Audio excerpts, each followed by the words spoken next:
Hello, welcome back to Crushing Sounds. My name is Chris, and this time I'm joined by Matt of the Mighty Fellowship.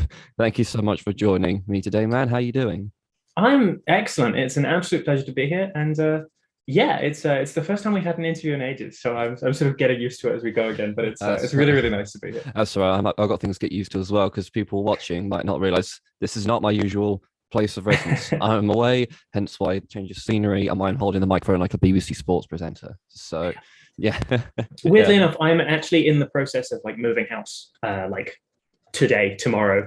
yeah. So everything is like gone. I'm in So I a was going to say barren room that, with that nothing. wall could do with a lick of paint or something, but Yeah. yeah. Anyway, so people who have watched our channel before know exactly what question I'm going to lead with. So everyone playing at home, the Crushing Sounds drinking game, I'm going to say the B word, Bloodstock, down your drinks. This is tea. I don't want to. Just for the people at home. I'm Anyway, so yes, all of us, our team caught you at your performance at Bloodstock. We really enjoyed it. It was so much fun.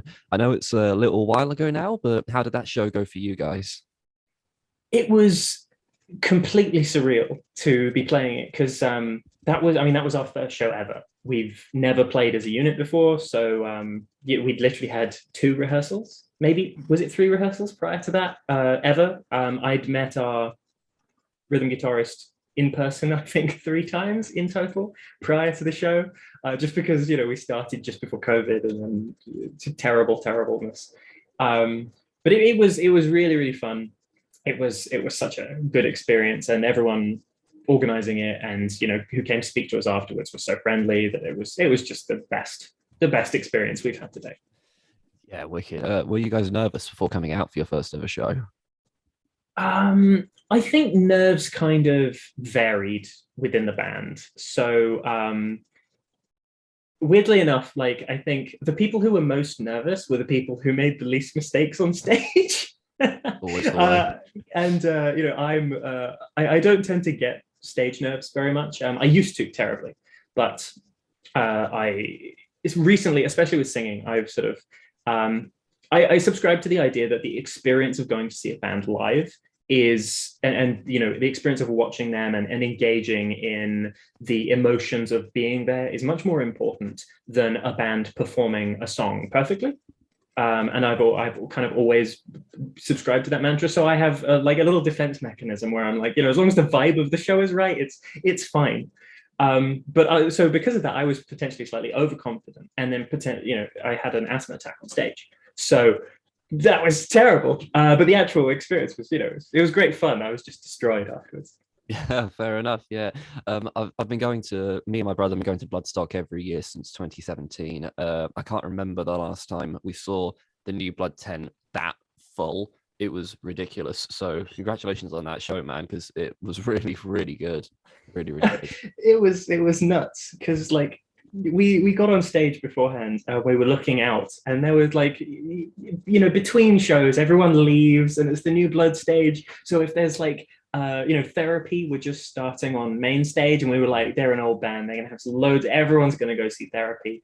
And when we got on stage for the first time, there were like 10, 15 people in the front row. And then we disappeared to go and do our like sound checky stuff, and just sort of walked back out a little bit later, and there were like 1,500 people. And I think that's when the nerves kicked in. Yeah, I'll bet. I just remember you walking out every 2 minutes and just getting so giddy on that stage, just looking out. It was awesome. We love seeing Uh, when bands are really excited to be there because Bloodstock's an exciting festival. Everyone should relish being at Bloodstock. So yeah, let's take things back to the beginning now. How did Fellowship come to be? so Fellowship in its like original form, before it had a name, before it was anything, was our drummer and our guitarist, and a little bit later our bassist, coming together and just sort of writing power metal. They never really, I don't think they played together much. I think they were just, so they're all from this little town towards the north southwest east of England. Um, I have to do that every time. I'm Yeah, terrible at fair geography. enough. Um, Imagine if Frodo had to do that. Find Mordor, north, south. Sam, where do we go? Yeah, so they're all from this little town, and I think it was just a sort of, they'd all seen each other play in various bands. They'd all been around, and they just sort of formed this little like village supergroup, and they started writing power metal together, and it was going pretty well. But they were looking for a vocalist for almost 2 years of just writing and sort of being vaguely friends, and like they're probably really good friends. I don't know why I said vaguely, but like they were writing and not really performing, not doing anything. It wasn't real. And then eventually, the guitarist Sam found me on an app because my other band was on hiatus, and I was looking for like a little project for a laugh. And they sent me a demo, and I was like, this will be a laugh. And it literally was like, without obviously things have kind of grown since then, but I joined the band because I thought it would be a giggle while my other prog band was on hiatus, and I thought it would last like 2-3 months or something and then die, and obviously that's not happened, and now it's wildly successful. That's interesting that your other band's a prog band, because you've almost stepped on my two favorite genres, power metal and prog metal. So Ooh. is the prog metal band still going? So we're on kind of an extended, I would call it an extended hiatus at the moment. It's called Emperor Norton, if you want to check it out. Basically, back when I was at university up in York in the north of England, I formed this little prog band I was in like 6 terrible bands. One of them was kind of good. And then I found like the band, and that was Emperor Norton. And yeah, we had a great time. We played a couple of festivals, sold a bunch of merch. It was excellent. And then we lost our drummer because he just sort of needed to move on. And then we all, at the exact same time, went to different ends of the country, and one of us went to the United States. So we ended up taking like a big 6-month-ish hiatus, and then COVID happened. So it was a much longer hiatus. And of course, life has taken everyone in different directions. Now I'm doing fellowship stuff, and we're playing a show on the 5th of December, supposedly. We should be able to make it, but obviously, with life as it is, I don't want to count any chickens before they're hatched. That is the phrase, isn't it? Yeah. But yeah, that was my main band before this, and now it's probably the other. Yeah, fair enough. So I'm assuming the name Fellowship is taken from a specific book series. We could probably guess. No. No. No. I have to say this a lot. We're not a Lord of the Rings band. It's basically, when we were thinking of names, like obviously we do take a huge amount of inspiration from high fantasy, Tolkien. I'm currently reading the Wheel of Time series. Yes, and so am I. Am I. Amazon are doing it. I figured I may as well read it. Yeah. So we take a lot of inspiration from that stuff. And I love Tolkien. I know our drummer especially is a huge Lord of the Rings fan. We were trying to name the band, and we couldn't think of anything. It was months of us just talking about stuff and not having any idea what to call it. And eventually we were like, we're a fellowship. Like that word is kind of taken, but it fits the sound. It fits the vibe of the band. We write songs that are kind of fun and super happy and friendshipy, but it's not like Dragons Forwards. It's not like super high fantasy. So we love Twilight Force, but like a name like Twilight Force probably wouldn't have felt as like right as Fellowship did. And then we stuck with Fellowship, and then everyone was like, we can't find you, because we just end up with Lord of the Rings covers, and we just couldn't find anything better, and nothing felt as good as Fellowship did. So we stuck with it, and now our SEO is almost okay. Yeah, fair enough. Yeah, because we've made no secrets on this channel that me, my brother, and our mate Ruben, who do this channel, are obsessed with Lord of the Rings. Absolutely love it. So do these epic high works of fantasy, Lord of the Rings, Wheel of Time, Game of Thrones, whatever? Sorry, Song of Ice and Fire, not the other. Yeah. Do they play a role in the music, the songwriting of the band, or is it more of a aesthetic thing? I think it is more of an aesthetic thing, but I mean, the answer to that question is slightly complicated, because there's nothing taken directly from these works. I wouldn't call our music derivative of those works, but we use the inspiration we take from them to set up a kind of equivalent world. So the plan for this band and for album 1 is to release a novel with every album that you can essentially read along, where every song correlates to a chapter in the book. And this, these books, the first one at least, which is the only one that's written so far, but it is written, it is finished. And these books are very Tolkien-esque, high fantasy stuff. So, nothing from The Wheel of Time, nothing from Lord of the Rings, but the influence is absolutely there, and the relationship between books like that and our music is stark. Yeah, cool. So, who's writing those books then? Me. Oh, wicked. Have you done much literature before? Yeah, so I have a degree in literature. That was my undergrad. Okay, kind of obvious. And then I wrote a really self-important book called Book. That's a metafiction. So it's a book about the process of writing a book. It was one of those proper self-indulgent things. But I wrote that a few years ago, which is sort of a complaint about the world. It's really up itself, but I needed to get it out of my system, and that was my first novel, and I think it's really good, but I've not published it or anything. I've not really tried very hard. I just sort of needed to write it and develop myself as a writer. And now, because I've got the sort of big meta textual literary piece out of my system, I can go and write fun books. As yet I can't reveal the title, album book for the first album. Yeah, awesome stuff. Obviously, you mentioned you were pre-Fellowship, you're in a prog metal band, but did you read a lot of fantasy before joining Fellowship? Oh, so much fantasy. So my favorite authors tend to be more dystopic fantasy. My favorite author of all time is probably Ray Bradbury, Fahrenheit 451 guy, if you're not familiar. But Ursula Le Guin, Tales of Earthsea series, that's a huge thing for me. I loved I think my teenage years, I read literally every book that Mercedes Lackey had ever written. I don't know if they're kind of I wouldn't call them indie or hipster for fantasy, but they're sort of a step down in popularity from, say, the Dragon Lady, Anne McCaffrey. Oh God, my girlfriend's gonna. The Dragons of Penzance or whatever they're called. Not Penzance. Dragons of Penzance. It's a very different book. Oh God. But yeah, loads of stuff like that. Yeah, if you're liking Wheel of Time and you haven't done so already, I highly recommend anything by Brandon Sanderson. Oh,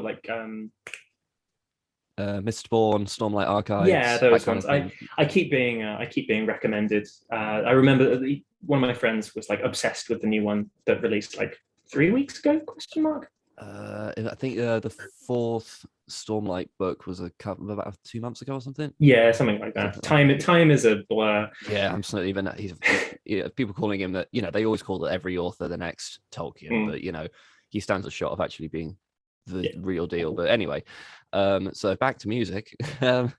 It's I always find it exciting when we discover a new up-and-coming UK power metal band, because as a subgenre, as I don't know if you're aware, we probably are, is huge in mainland Europe at this point.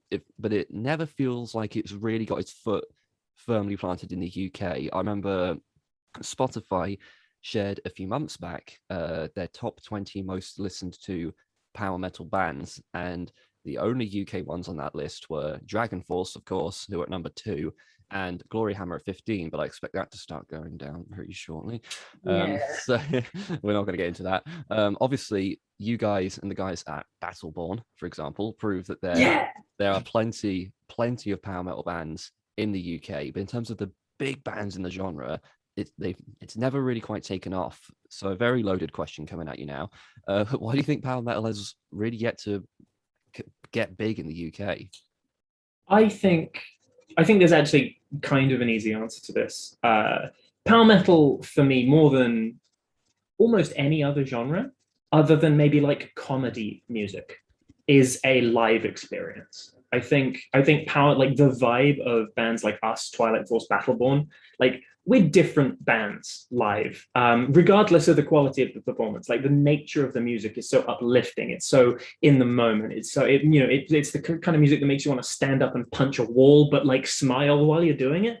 It's that feeling, and because there isn't really a live music scene in the United Kingdom in the same way as there is in mainland Europe, people experience that side of the music less, and I think that prevents word of mouth. I think it prevents a lot of speaking, because obviously like big bands in the UK have excellent live shows, and there are loads of venues to cater to massive musicians, but the number of venues that cater, and more importantly cater well, to small or even medium-sized bands is puny. I saw Dragon Force in York, and they played a pub.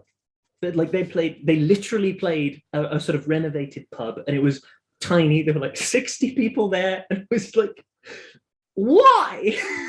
Like why can we not give them a better venue? Because there just aren't any, and it's weird. It was a weird, great concept, weird. Yeah, it's interesting. I never considered the impact of, because obviously power metal is great live, but I guess that does have a trickle down effect into, if these bands aren't playing big venues here, you don't get that audience. Like you got a band like Blind Guardian, in Germany, they're headlining their own bloody festival, but they come over to the UK, they do one show in one small venue. It's baffling, really. Blind Guardian deserve more credit because they're one of the greatest bands of all time. But that's just how it is. I totally agree. I mean, like the problem sort of manifests twofold, because when those bands come over here to give people an example of this kind of music, they probably don't have a great time unless they're playing like the O2 Arena or like the big places. If they're not playing a festival, then they're going to be in these like rubbish venues, and that sucks for them. So they're not going to come over as often. They're not going to book as many shows because they can't have the capacity. They don't make as much money. And then, because of that, there are fewer bands in the UK inspired by seeing those bands. I mean, power metal generally is like a very homogenous genre. Like I don't say this derisively.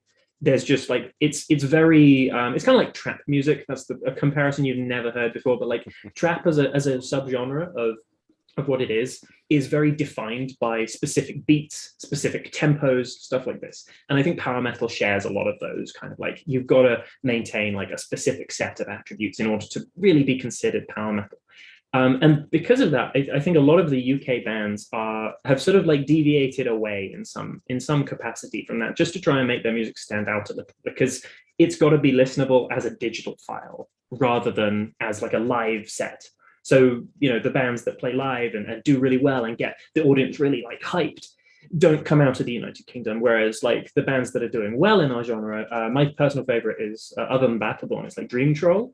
If you've not heard of them, they're great. Ring a bell. They are like slightly proggy power metal, and they do a lot of like rhythmic stuff. That's so like they have my favorite song by them has a chorus that starts on the second beat, and it's so jarring. So it's like a drum fill in, and it's wonderful. It's like so surprising every time. And I just think it's without that live setting, without that, I'm going on, but like you get my drift. It sucks. It really, really sucks, because I love live music. Yeah, coming off of that though, it's always worth noting that there clearly is in the UK a dedicated audience for this kind of thing, because as we would have seen at this year's Bloodstock, every time there was a power metal band playing, be it on any stage, there was always a huge crowd. So I don't know, it's an interesting one. I don't know if Bloodstock is just sort of the place for all power metal fans to gather, because it used to be a power metal festival kind of back in the day, but who knows, maybe we need promoters and venues to see that people love this stuff, and then they'll start booking these bands. I think it'll snowball.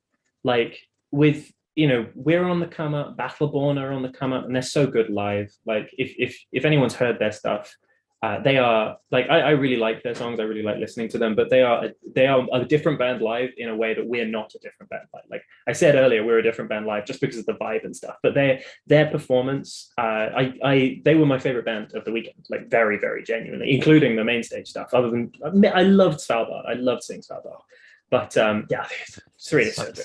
Serena's amazing, so good. But yeah, like they transform live, and I think that the more bands like us, like them, that get recognized, the more you can maybe see a venue actually doing a power metal night where the bands are connected musically. They're not just like three random bands with guitars, which also frustrates. I'm just going to go on like a constant rant about how bad venues in the UK are now. So that's fine. Yeah, of course, no problem. Actually, I met Serena for this channel not too long ago, and she told me she caught you guys, and you guys were awesome. So there you go. You've got Serena of Svalbard stamp of approval. She told me to get you guys on the channel. So oh, yes, that's really cool. Yeah, of course. I'll email them right now. Yeah. So. So when it comes to power metal, really, the blueprint for the music, as you mentioned, it's very well established at this point. It's you kind of know what you're getting with a power metal band already. But that being said, you've mentioned Twilight Force a few times, but are there any other bands that inspired the songwriting? The drummer's going to kill me if I get this wrong. So the way we write songs is usually one of us will bring like a composed sort of backing to a song. If I'm writing it, it'll be a whole song with lyrics and everything because I do all the lyrics for the band. But if it's like the drummer or the guitarist or bassist or anyone, it's usually like the backing, and then I'll sort of put vocals on top of that. But when it's the drummer and the guitarist, I think the influences are mostly like Rhapsody of Fire is a big one, Majestica, Twilight Force. If it's our guitar, so that's mostly the drummer. If it's our guitarist, there's more of a kind of Sabaton-y, sort of slightly more, I wouldn't call it arena rock, but like the bigger sounding metal bands. Sure. I think he digs those. And then he also takes a lot from anime. So when there are a couple of like anime-esque songs that we've yet to release, but I think people will dig those. That's great. You mentioned Sabaton. I was going to say this. The riffing on Hearts Upon the Hill is so Sabaton. It's so chanty. You can imagine just doing a march to that song. So yeah. Good. Yeah, it's the dum. That's yeah, that's the Sabaton beat right there. It is the Sabaton beat. Yeah, and you mentioned anime as well. It's that whenever at work I'm allowed the aux cable, and I put on like symphonic power metal stuff, people go, "Is this an anime theme?" I'm like, "No." Well, like power metal is so tied to anime. Like so many of the best openings. If you can't tell, I'm a nerd. But like so many of the best OPs are like basically power metal songs, usually just recorded in a kind of like slightly more indie fashion. So it sounds a bit like, not like it's not as symphonic, and the mix isn't the same as like Western power metal, but there's so much power metal influence. Fate Zero's opening is essentially power metal. So like you can't hear it and not go like, this is power metal with choirs. Yeah, for sure. I consider myself a nerd, but I've never really delved into anime yet. But I like Studio. Is it Ghibli, that kind of thing? So I wrote my dissertation on Studio Ghibli. According segues are just so easy. Yeah, it's amazing. I haven't even prepped you. So according to Hayao Miyazaki, it is Ghibli, like Ghibli, because it's based on an Italian aviation company's name, and in Italian it would have been pronounced Ghibli, and then sort of bastardized over the sort of Japanese pronunciation of it. But he doesn't care. He doesn't care what you call it. So everyone just calls it Ghibli because that's what sounds best in anglicized tongues. Yeah, fair enough. Anyway, so moving on. So the song Glint is your most streamed song to date. Probably on Spotify anyway. I think you might have a cover on YouTube that tops that in terms of views. Yes, we do. But but it's a cover. Yeah, going back to Glint, I'm going to be super shallow and probably say it's my favorite as well that you guys have done. Yeah, can you tell me a bit about that one, the story behind it? Yeah, so Glint was the first song we ever wrote together as a band. Like when they brought me in and I heard the demos for a couple of the songs, this was the first one we tackled, and a week after I joined the band, Glint was done. it was really quick. It was really like organic, and it was probably the easiest because there were no tie-ins to anything else that we had written previously that we wanted to like avoid repeating ground. So it was just the most like open and free-flowing writing process that I think we've had to date. So, you know, that's manifested in a really accessible song. The music side of it was basically all done before I turned up. So I can't actually tell you much about how, you know, how long it took to write or like that process. But in terms of writing stuff about it, when I joined Fellowship, I was really adamant. And I do mean adamant, like we had lots of long discussions about this, but I didn't want to bring lyricism that was traditional power metal. I wanted to very deliberately deviate from, you know, nothing against Twilight Force or anything, but like it exists in the genre already that we have these bands that dragons, goblins, magic wizards, all of this stuff. And I'm fine, you know, that's in the book. Like it's in there for sure. But I wanted our songs to be more perspectivized about the internal emotions of power metal. The way I think about this is essentially like power metal is such an uplifting genre that I think the best marriage of the music to any lyric will be when the lyric mirrors that feeling, the feeling of the music. And because of that, almost all of our songs are written from this, like the perspective of what the hero feels when they're fighting the dragon or whatever, or you know, the self-doubt, the ambition that these traditional fantasy heroic characters go through. And then, you know, I really like subverting that stuff and changing it around. So you'll see that in the book if you ever manage to read it. But yeah, so basically I just wanted to take that the core essence of what I felt was in the music, which is that, you know, especially in the post-chorus, that I've always been worthy bit, that has such a longing feeling to it. And I just wanted to make that the simplest, most like visceral, heartfelt emotion that I think almost everybody wants to feel. This is going to sound so cliche and saccharine, and I hate talking like this because it works in the song, but as soon as you take it out, the song is like, oh, you've always been worthy. You know, it's terrible. But like, I think everyone wants to feel that deep down. Everyone wants validation. And just trying to simplify that power metal feeling into like one line, one aspect of that feeling. That was basically the ethos behind the song. Yeah, brilliant. Because you're right, because the I've always been worthy bit, it is really powerful.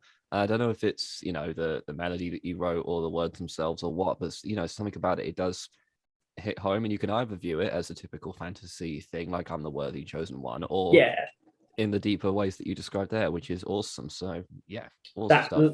that thing that you've just mentioned, where like you can view it as like just fantasy, or it can be like a massive metaphor. That is everything about the way I write both books and music. That is a perfect summary. Yeah, fantastic. And of course, the video for the song is also so much fun. Really enjoyed it. It was a nightmare. Yeah, yeah. Oh God, well, how did that come to be? So at the time, I don't work there anymore, but like at the time, I was a professional cinematographer when I joined the band, and I was the head of video for a startup. So I have all of the like equipment and cameras and stuff to make videos. So as such, you know, being a new band on a budget, I was designated to be the resident sort of video behind the scenes. Like we had one assistant on set for both that video and the Lion King cover that we did. Basically, we did the Lion King cover, and that was super easy. It was just, I say easy, it was like a 9-hour shoot at -2 on January the 6th. It was torture, but we managed. You know, we got there, and that was just in a woods near one of their houses, one of the guys' houses. And then for Glint, we needed to step it up. So I spent like all of the budget that we had on smoke grenades. Yeah. Because I've wanted to make a music video with smoke grenades for years. Like I saw them like a decade ago in some music video, and I was like, this makes sick music video. This would be so good. I spent all the budget we had on like 100 other things. I think we had 7 left at the end of the day. I almost gave everyone cancer. But yeah, we just spent the entire day trying to film vaguely synced pieces to these smoke grenades. The problem being that you start one of these and you have between 45 seconds to a minute before that thing's gone. And when you've got like a limited number of assistants, you can't have somebody just with like a satchel of the things going like pink, blue, orange, or whatever, or like replacing them when they run out. So especially as I was directing it, I had to check the shots and be in front of the camera half the time. Oh, it was torture. It was the most stressful day of my entire life, and I really am not exaggerating. I think I shouted at my mother at one point. it was awful. You spent all the money on smoke grenades, but not on a fan who could actually blow the guitarist's head when you pointed it at him. It was the only one we had. I thought it would be enough. I was very wrong. It's so fun. It really is so much fun. How insane was it when Dragon Force commented on the video? Oh, it's crazy. It's I mean, like we've had 3 or 4 like proper established musicians find us now, and every single time it's like being punched in the chest. It's a proper weird moment. Like Herman especially is crazy because like Herman's wife actually emailed us just to like ask how we were doing. They're just like, how are you guys? Do you need any help or advice or anything? And it was like the sweetest thing, and it was so nice. And we're all just like, how do we talk to you? But yeah, it's surreal. It's very flat. It's so validating. Like if there have ever been moments where we as a band have like doubted our direction or anything, it's times like that when musicians like Herman, like Philip Jordana from Fairyland, you've got the Twilight Force guys, UTA, Grant from UTA is like he really likes our stuff. So like those moments are the things that have. I wouldn't say they're the moments that make it worth it, because the moments that really make it worth it are talking to fans after gigs and like seeing what people write about us, and when we get messages that we've like actually helped somebody. That's they're really cool moments. That, especially at Herman, it's like yeah, awesome stuff. I also very much enjoyed watching your album session videos that you've put up on your YouTube channel as well. Very entertaining. Favorite bit, obviously, is communicating with a drummer with noise. So, I've been in the studio with my band, and it just people watching. It is exactly like that. Just hilarious. just does when you're talking to the drummer and you go, the bit. Does he actually find that helpful? No, like most of the time, like I don't think we'd do it if there was an easier way to communicate it. But like the only problem is that Rich, who is our producer, who you've seen in the videos, is so musically gifted that he'll do like there are probably a couple of examples of this in the videos, but he'll like try to communicate something to Cal or to me or to Sam about one of the songs. Like, this bit's like, or it could be, and we won't know the difference. Like, we won't know what he's talking about. But eventually it gets through. And Cal seems to be able to interpret it somehow. Yeah, wicked. Did the recording go as smoothly as the videos implied? No. No. So the way we've recorded the entire album has been, we do like 3 days at a time, and each day is a song. So we'll turn up with mostly the orcs done, the rhythm guitars done, but not the leads. And then we'll go into the studio, we'll record the drums, and then we'll record the vocals. And that's all we do each day in the studio for each song. And there have been like some days the drums are done in like 15 minutes. And then usually when they're done in 15 minutes, we come back 2 hours later and realize that they weren't actually done. We've made a mistake somewhere, we've forgotten a section, and we have to do it again. Or like sometimes they take like 4 hours, 5 hours, mostly depending on how many pedals Cal needs to use for any given song. and then we have to do the vocals. So like I think one of the songs recently we had like an hour to do all of the vocals for a song, which, if for anyone who isn't aware, an hour to do a song vocals wise is really short. That's like a tiny amount of time, and especially when our songs are so difficult, they're so hard. Yeah, that was we pipped that one to the. I think we were like 10 minutes over time, but just made it. So yeah, it's stressful. Yeah, of course. Because as I say, I've been in the studio with my band as well, and I think something that most people don't realize is it's exhausting being in the studio. You'd think, and playing the same songs I play live, how much more hard could it be? But my God, those days are long, and they hurt. You got to get everything perfect. Sometimes things are perfect, but they just don't sound right. You got to do it again. You got to get the right tone on everything. Oh, painful. Yeah. Remind me to check out your band. I'm gonna ask you about that. No worries, Feel man. free I haven't actually name dropped it on this channel yet. I'm trying to keep them separate. I'm giving you your opportunity. I'll private message you with the details. It's fine. Sure. It definitely does not begin with an S, but I have to ask though, where the hell do you get curry gummies, and are they as horrific as they sound? Oh, they were so bad. So we're in this tiny little studio in a basement in London. It's a great studio. Could not recommend Rich or Studio Orpheus enough. Like, the Fellowship sound, a lot of that is Rich. Like, he's excellent at what he does. And at like channeling our sort of chaotic energy into something that's like a finished product. But right across the road from him is this little deli. I'm not going to name drop it, but like it has like a section for like food, and then it has this section for it's not just like foods from around the world.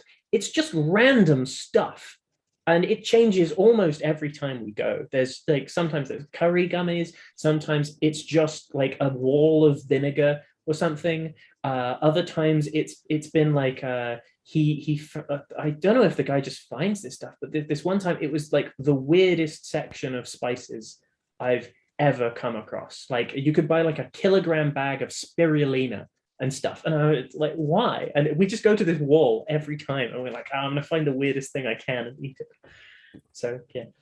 I love the jingle as well. Every time you segue into food, it's just great. I love it. Wonderful. Yeah. So we've alluded to your upcoming album a couple times. Any word on when we can expect that to drop? I think I can probably confirm that it will be early next year rather than this year. I know that's disappointing to a lot of people. Logistically, it's very so it is impossible logistically to release anything around Christmas unless you've started the actual release process in like September.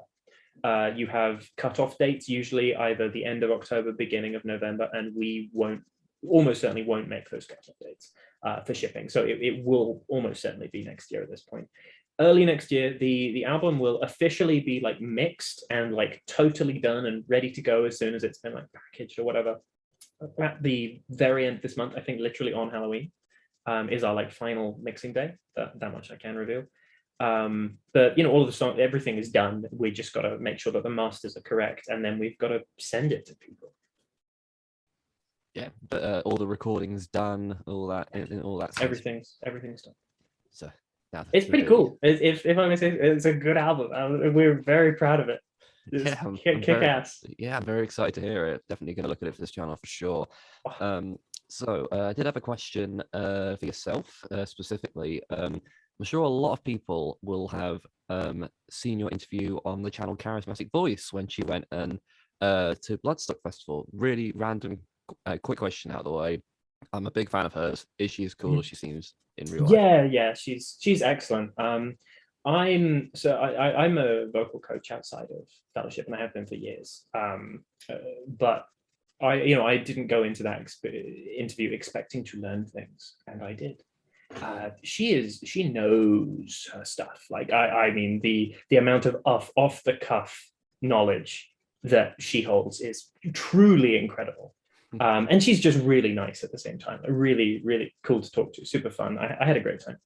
Yeah, but I mean, it was apparent during the segments where you showed up. You mentioned her off the cuff knowledge. I thought your off-the-cuff knowledge of the craft of vocals and singing was really impressive compared to the other people she spoke to in that video. No disrespect to those other people, they're all fantastic people, but it was further credence to the notion to me that power metal musicians are some of the best in heavy metal. But anyway, you mentioned at one point regarding singing safely, we all hear about metal singers that destroy their voices, basically.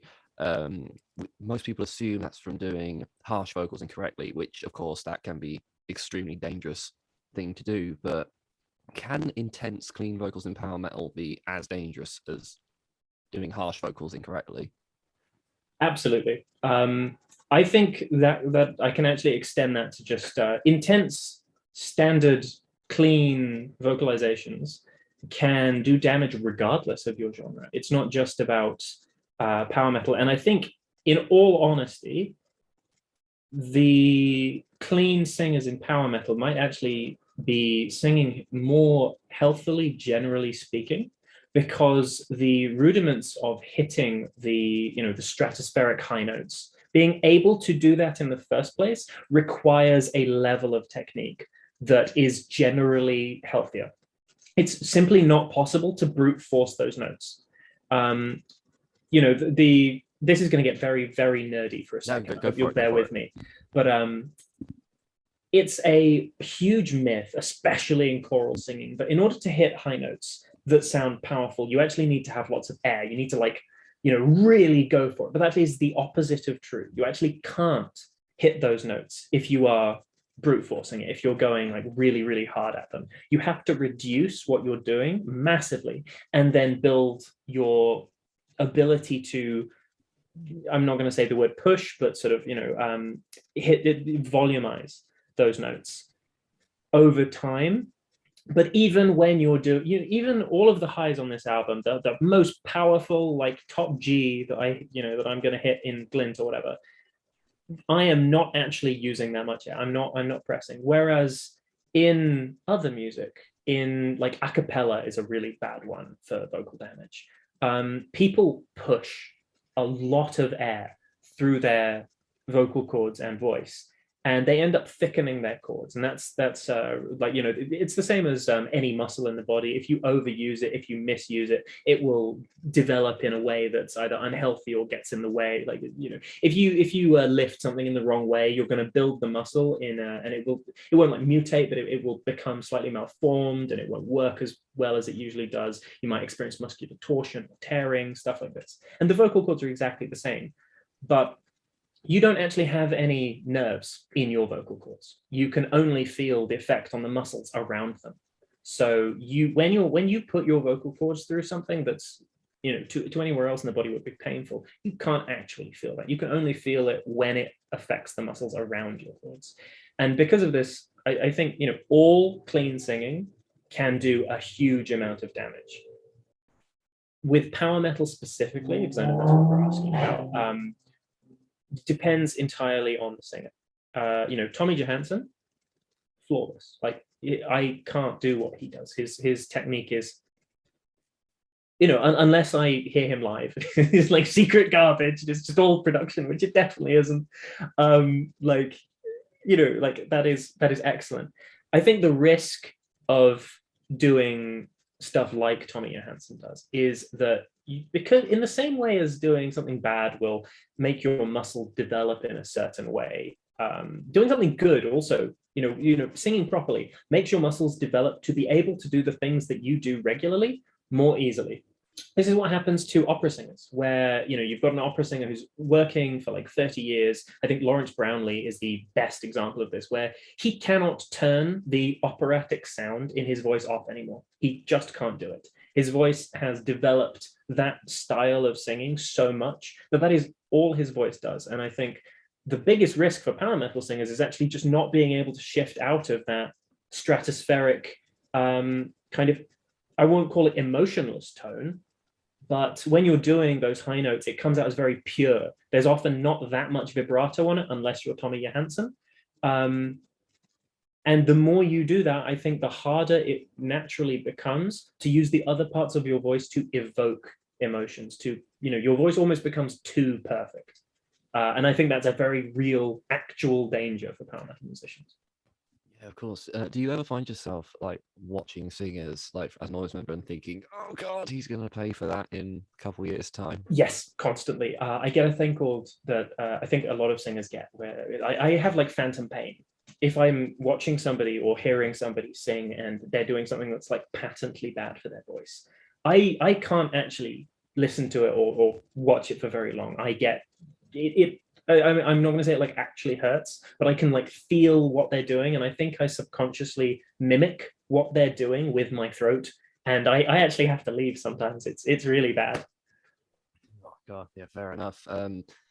Yeah, but I think as you mentioned on when you were talking to Charismatic Voice, that these YouTube channels are helping to hopefully get people on the track of learning from different vocalists to make sure that the people are doing this safely. Because I know, I think it was like in, I don't know, 2012 or something, when like heavy metal vocalists on YouTube were starting to become a thing and teaching some really bad advice. And we had this slew of metal bands like and really well respected metal bands like Bullet for My Valentine, Ask Alexandria, Trivium, just destroying their voices. They've had so PSA people watching, get yourself a good vocal teacher for God's sake. Yeah, I'm a big fan of the increased accessibility of singing instruction online, but I would never recommend somebody learn to sing without at least a competent person to oversee what you're doing. Most singing, like any instrument, is teaching yourself. Most of what you are doing is practice. It is self-teaching, at least in some capacity. But you have to have somebody who will look at what you are doing and go, stop. Because it's not like a guitar, where if you break your guitar, you can get another guitar. You break this, you're done. You are done. It's quite hard to break, but it's still possible. Yeah, of course. I would also, just as a warning, like, Elizabeth knows what she's doing. I will not name people for the sake of a libel lawsuit, but a great many of the most famous current YouTube / TikTok / whatever singing teachers online are teaching misinformation, to the point I would say they are either completely misinformed about vocal anatomy or are deliberately lying for the sake of content. It is that bad in a lot of cases. If any of them are teaching you to belt, that is a red flag and you should stop. Belting is not real. It has never been real. It's not an accepted term. Elizabeth uses it sometimes, but what she calls belting, that she at least justifies as a interpretation with proper technique. Most people who teach you belting are charlatans. That was very serious. No, absolutely. It's a very important point. This literally just came to my head now, but I feel like because I'm talking to someone who actually knows about this kind of thing, I want to ask. So I love musical theatre, right? But the where this is going? No, I just want to ask because the Les Mis movie is fucking awful, right? It's just terrible. And in the production videos of it, because they famously did live singing for the takes. And what that meant was, like 7 or 8 hour takes, singing at full pelt constantly, and Hugh Jackman, to get bulging muscles, didn't drink water for like 24 hours or something. How horrifying does that sound as a vocalist? I didn't know any of that, and that's actually giving me like palpitations. That's horrifying. 8 hours for a session is in itself just like completely insane. Like musical theater, the musical theater technique is some of the all-time worst overall technique in singing, full stop. It's terrible. Doesn't matter how high you go, Broadway, West End, anything, still the technique is terrible. It's just like the style of songs doesn't necessarily require these like super high notes. The highest note you're ever really going to face as a male tenor in a musical, with some notable exceptions, is like a high G or something, or maybe an A, B flat if you're in a Lloyd Webber musical. These aren't like crazy high notes. You can get away with a lot, and because of this, they don't require a lot of oversight from like competent singing teachers, and it just gets totally out of whack. Now, for those movies, I would presume that most of the singers are hired directly from West End performances. Those singers will have an increased stamina because they do 2 performances a day, which is still a lot. But 8 hours of solid singing is insanity. I cannot even. That's a human rights abuse for singers. Yeah, there's this really, really good YouTube video I'd recommend people watch. It's called "The Music in the Lamest Movie is Worse Than You Think, and Here's Why." And he goes into all the grievances that went on behind the scenes of that film and how it's baffling that no one came away with their voice just gone for life, basically, just how they were treated. So I definitely would recommend that. I'm gonna watch that and just die inside. Yeah, my girlfriend actually is a stage manager, and she's currently on. Hence why I'm here. She's on in Southampton with Priscilla, Queen of the Desert, which is touring. So yeah, just to dive in a bit further, what would you think was what's the problem with vocal technique in the West End? So she will take me to task on this. There are, I would there are lots of problems. Like it's very difficult to summarize, but I would say the 2 biggest ones are nasality and belting. The sound of musical theatre singing is very nasal. Now nasal singing generally isn't actually bad for you. Like it's not inherently bad. I hate the sound of it, but it's not inherently bad. This is the like pop punk bands for those who've written like "I hate my town." That like when you sing like right behind your nose. Not actually bad for you, but it allows people like it's a very, it goes along with a lot of really bad habits in singing. Pushing too hard, misplacing your voice within the like vocal structures available to you. There's a huge issue with belting in that community where it's almost like when you go to a musical theatre audition. I used to do a lot of musical theatre, and I was constantly asked, could I belt? What was my belt range? And every time I would just like stop myself like having a reaction because it was so commonplace and so bad. And these singers just put their voices through hell in order to perform as much as they do and to perform the styles that they do. You're pushing a vast amount of air through, a hole that doesn't need that much air to achieve these like huge notes that are not actually super high notes, but they're at the top of your quote full voice range. And when you are singing in that range, too much air is so dangerous. They're not like, there is no mixing.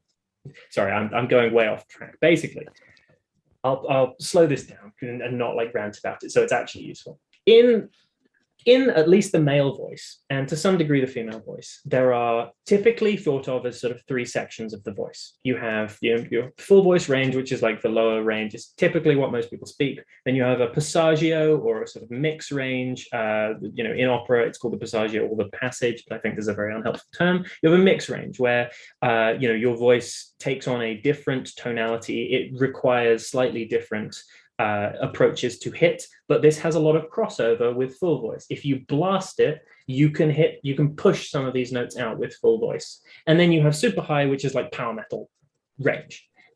Most singers can actually do that to some degree. They just don't they either don't have the technique or they don't have the vocal stamina or the practice to achieve those notes. In musical theatre, you don't need these notes.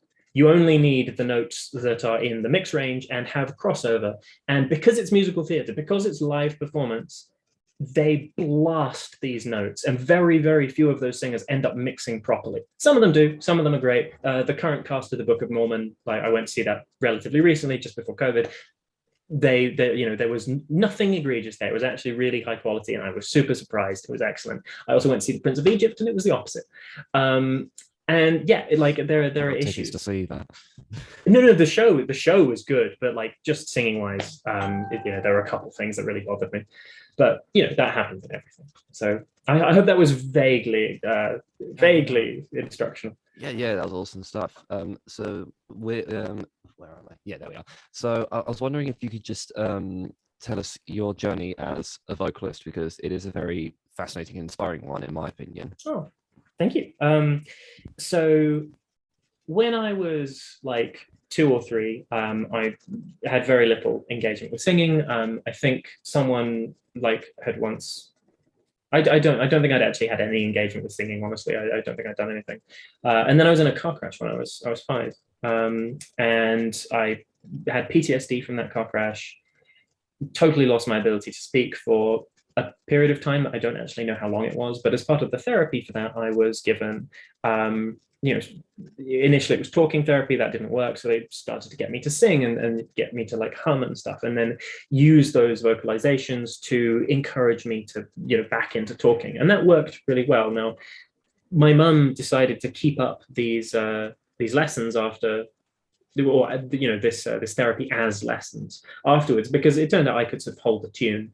And then over the next decade, I just, singing was like my primary thing. It was the thing I did. And I just sort of grew up. I was a treble for years and years and years. For those of you who don't know, that's a tiny child who sings very high. I did a lot of choral stuff. It taught me terrible habits, but it was part of the journey. And then my voice broke, and it took me a while. Voice changed. I don't know why I use that term. Voice breaking is a really unhelpful term. It's kind of outdated. No one should use that anymore. Whatever. My voice changed, and I got significantly worse at singing. And until that point, I had relied exclusively on like natural talent, and suddenly I couldn't do that anymore. And in order to retain being a good singer, I had to try really hard to sort of rebuild my voice when I was like 16 through 18. I got scouted by a opera coach during this time. That opera coach proceeded to almost break my voice, like came really close to not being able to sing. And I still, to this day, have permanent vocal damage from that teacher, who should have been one of the best teachers in the UK, and probably in a lot of ways probably was, but misdiagnosed my vocal type. And unfortunately, the vocal type I actually have is very delicate and very often misdiagnosed. I'm what's called a ligero tenor. This is a fach of tenors, not a rude word, fach, F-A-C-H. It's just a way of categorizing within each vocal type, because vocal types are not just SATB, soprano, alto, tenor, bass. There are many little iterations of those vocal types, and mine is very delicate and very high, and often is misdiagnosed as a baritone or a baritena, because it has this nice warmth at the bottom of its range. Like when I sing in my sort of like songwritery range, musical theatre range, I have a very warm voice. It's very sort of Bublé-esque, but this was misdiagnosed as being a baritone or maybe a lyric tenor, and I was just pushed too hard. Whereas in actual fact, I have this like massive upper extension to my highest note is, on a good day, it's like a G6. Is it a G6 or a G5? I can't remember. It's a high note. It's a really high note. But in telling my vocal coach that I felt I had this upper extension, he ignored me completely, and I did so much damage to my voice over that sort of 1.5 year period that when I went to university, I had to, literally rebuild my voice from scratch. I had to like deliberately try to forget everything I knew about singing. I took a 6-month break completely, and then like retaught myself singing from an anatomical, like very science-focused perspective, because I didn't want to get it wrong again. And this is kind of where I come from as a vocal coach. Whenever I run like a vocal masterclass or I teach somebody, it's not actually a lot of exercises. It's not a sort of typical singing session. It's mostly about making sure people understand their voice and how to produce sound properly, that kind of thing. How to really make sure that you're acting with intention and with understanding. where instead of just like doing endless exercises, because I think that's a huge problem with singing generally, singing instruction, that you end up doing things, but you don't really ever get taught why you do things. And yeah, then I joined fellowship, and now I'm hit. Yeah, but that's now you hear a crushing challenge. Yeah, so yeah, that's all amazing, man. This insight that we've touched on into vocal technique has just gone way more in depth and interesting than I could have possibly thought it was going to be. So thank you so much for that, Oh, man. no worries. So we're nearing the end, but before we get there, we'd like to do our round off questions. Yeah, just before we get there, if you got any live shows that you want to quickly plug, we got to do the advertising bit. No. No, we're not We can move currently booked. We're looking at a bunch, but we're not currently booked on anything. So yeah. Okay, cool. We'll look out for when the new album comes out, and hopefully there'll be more to talk about in that regard. So yes, we got some quick fire questions to see us through to the end. You can take as long or as short on these as you want. You can elaborate if you wish. So we will start with the classic question. I always start with this one: Metallica versus Slayer. I don't actually know much of either. Yeah, I figured that might be the case. Yeah. You know, I've got to start with it. It's tradition at this point. Do you know anything at all about either band? I've heard a bunch of Metallica albums. You know, I know Metallica songs. I think by default I would have to say Metallica. I could not tell you a Slayer song if I was asked. Okay, fair enough. So That's fine. The answer's normally Metallica at the end of the day, anyway. So okay. not saying Tango. Yeah. Oh god, that was so. This is literally one thought at the top of my head from talking to you: prog metal or power metal? Oh, don't make me do it. I'm prog metal. Like, you know, my heart wants what it wants. Before I joined fellowship, I had barely heard any power metal at all, other than like listening to Dragon Force on Kerrang when I was 14. I've since become quite fond of the genre, like really, really fond of a lot of the genre, and I really enjoy it. But prior to that, I knew basically nothing about it. So prog metal. Fair enough. Summer versus winter. Winter. Damn it. No. I like cardigans. I like cardigans and like woolly clothing and jackets and stuff. I like short sleeve metal t-shirts and battle jackets. Book versus movie. Depends on the franchise. Generally, movie. I think movies have a bit more. Movies have a forced. This is going to be super nerdy again. Movies have a forced perspective, and I think directorially, you're as like an auteur of any given vision. I think it is easier and more rewarding to create in a film setting rather than a book, because a lot of a book is left to a reader's imagination, and maybe a lot of people like that, but personally I tend to write things and create things that are about simulating a specific perspective.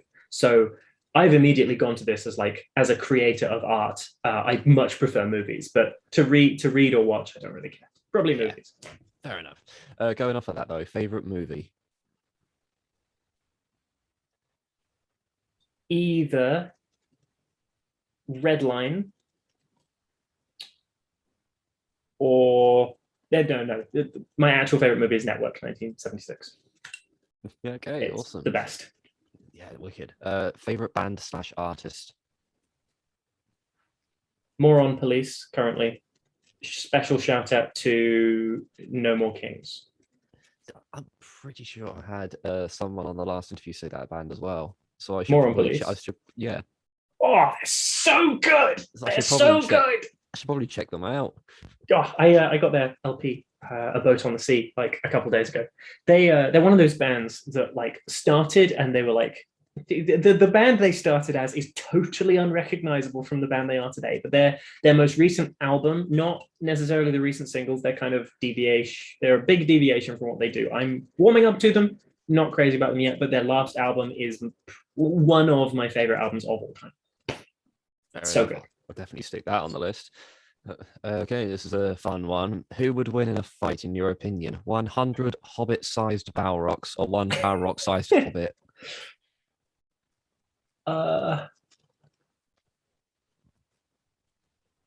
One Balrog-sized hobbit. The hobbits are tiny. They're really small. The Balrog's really big. Yeah, but Balrog with, you know, a flaming Balrog about this big, or a massive fucking hobbit. Yeah, like I think a massive hobbit, because like the way I'm thinking about this is like, you know, the question is obviously based on the like one human-sized duck or you know 1,000 duck-sized humans, right? Yeah.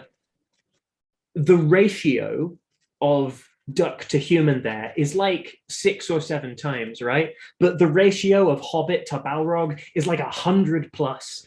You know, so I think the size of the hobbit, the sheer grandiosity of the massive fuck off hobbit, you know, like that's going to take some beating. I know you say you're not a Lord of the Rings band, but if some of your artwork in the future isn't a massive fuck off hobbit, I mean, it's It's there's a giant in the book novel thing, and his face was originally in the album artwork, and it looked super goofy, so we took it out. But there was originally like a big giant face. fantastic. Okay, final question. Favorite Fellowship song? Of released or unreleased, because these are different answers. If you wanted to reveal a title of an unreleased song.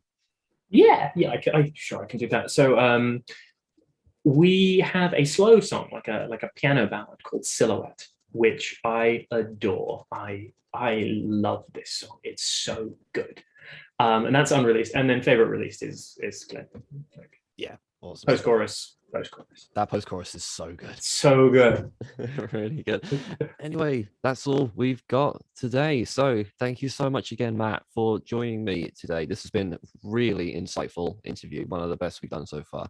Oh, no worries. I'm flattered to be here, and I'm glad. Yeah, it was super fun. Really enjoyed it the whole way through. Oh, cheers, man. So I'll obviously links down in the description below to check out Fellowship's stuff and get following on their work ahead of the new album, hopefully coming in the not too distant future. Thanks again, Matt. Thanks everyone watching. I'll see you all in the next video.